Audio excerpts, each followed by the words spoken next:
Breaking news చూస్తున్నాం. ఇటు pilot Rohit రెడ్డికి బిగ్ షాక్ అని చెప్పాలి.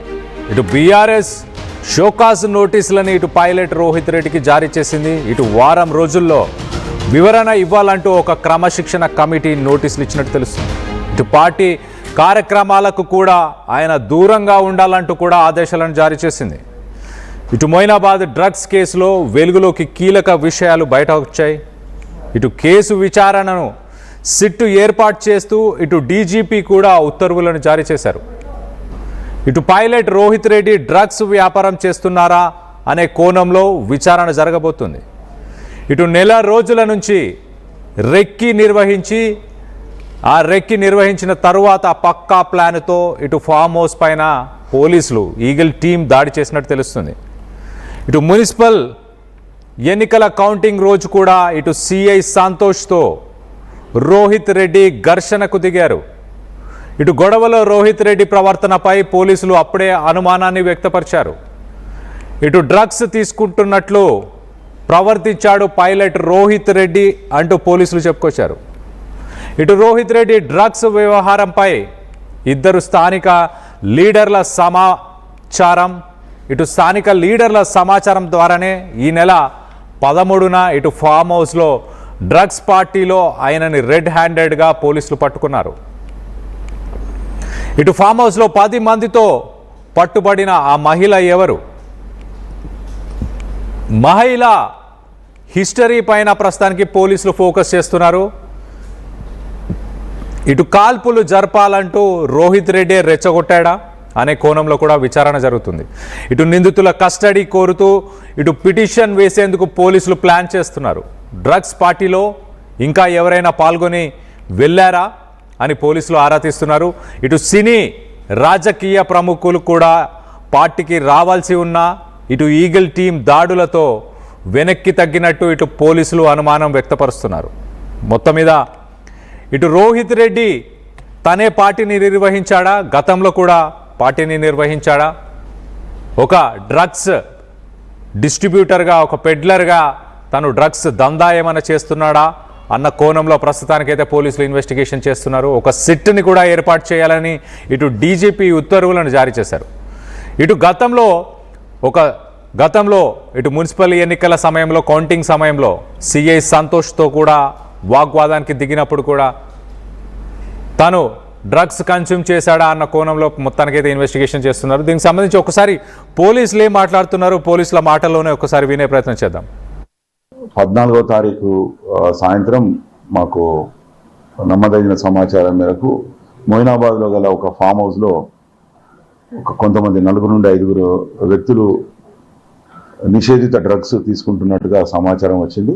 మా ఆఫీసర్స్, ఇన్స్పెక్టర్లు, ఎస్ఐలు, కానిస్టేబుల్స్ ఎవరైతే లోపలికి ప్రవేశిస్తున్న సమయంలో మాకు గన్ ఫైర్ సౌండ్ వినబడింది.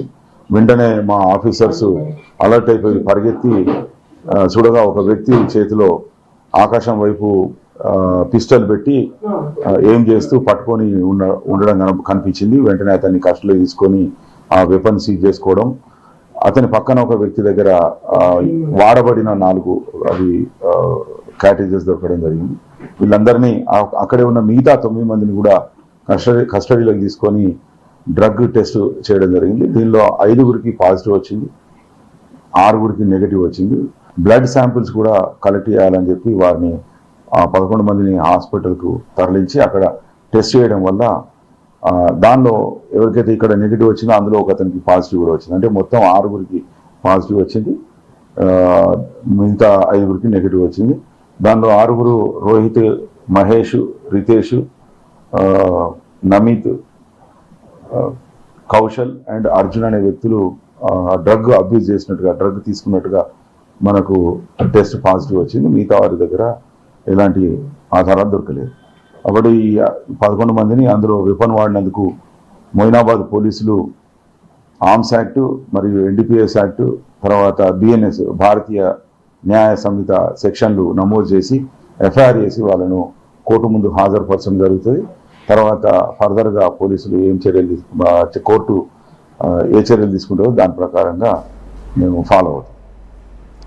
ఇటు ఎన్డీపీఎస్ యాక్ట్ అలాగే ఆర్మ్స్ యాక్ట్ వెపన్స్ని యూజ్ చేశారు, ఫైరింగ్ చేశారు, పోలీసులని బెదిరించాలని ప్రయత్నం చేశారు. దానికి సంబంధించిన కేసులు కూడా ఫైల్ చేశామంటూ మొత్తానికైతే పోలీసులు చెప్పుకొస్తున్నారు. 11 మందిని అరెస్ట్ చేశాం. వారందరికీ కూడా ఇటు బ్లడ్ శాంపిల్స్, యూరిన్ శాంపిల్స్ తీసుకున్నాం. దాంట్లో 5గురికి మొత్తంగా ఇటు పాజిటివ్ వచ్చింది. దాంట్లో పైలట్ రోహిత్ రెడ్డి ఇటు బీఆర్ఎస్ పార్టీకి సంబంధించిన మాజీ ఎమ్మెల్యే. మరి తనకి ఇటు BRS party disciplinary committee show cause నోటీసులను జారీ చేసింది.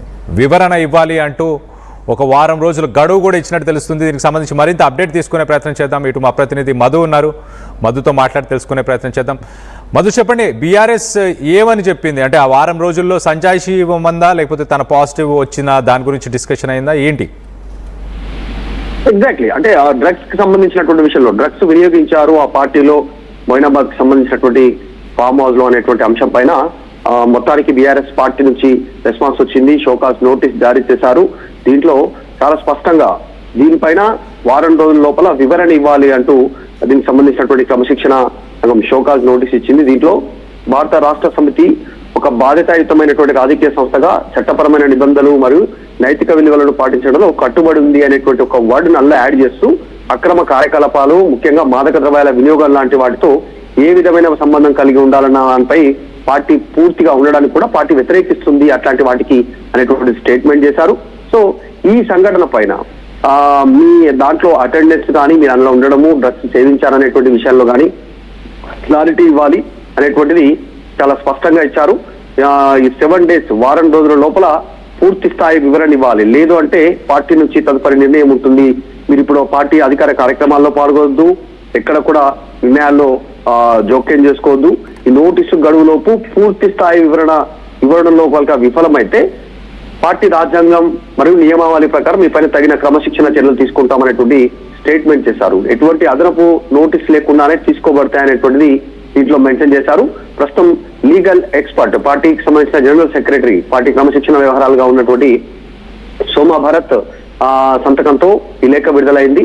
ఇది ఇమీడియట్ ఎఫెక్ట్ ఉంటుందని చెప్పారు. వారం రోజుల లోపలనే సమాధానం ఇవ్వాలి. ప్రస్తుతం అయితే ఆల్రెడీ 15 రోజులకు సంబంధించినటువంటి కస్టడీలో ఉన్నారు, జైల్లో ఉన్నారు. పోలీసుల అభియోగం మోపిన తర్వాత బెయిల్ రాలేదు. నాన్ బెయిలబుల్ సెక్షన్లు కూడా జైల్లో ఉన్నటువంటి పరిస్థితి. పైలట్ రోహిత్ రెడ్డి తర్వాత ఆయన సోదరుడు మరొకరు, వీళ్ళందరికి సంబంధించిన విషయంలో ఇన్వాల్వ్మెంట్ ఉంది.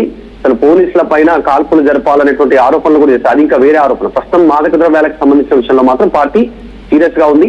మేము వాటికి దూరంగా ఉన్నాం, అట్లాంటి వాటిని ప్రోత్సహించము.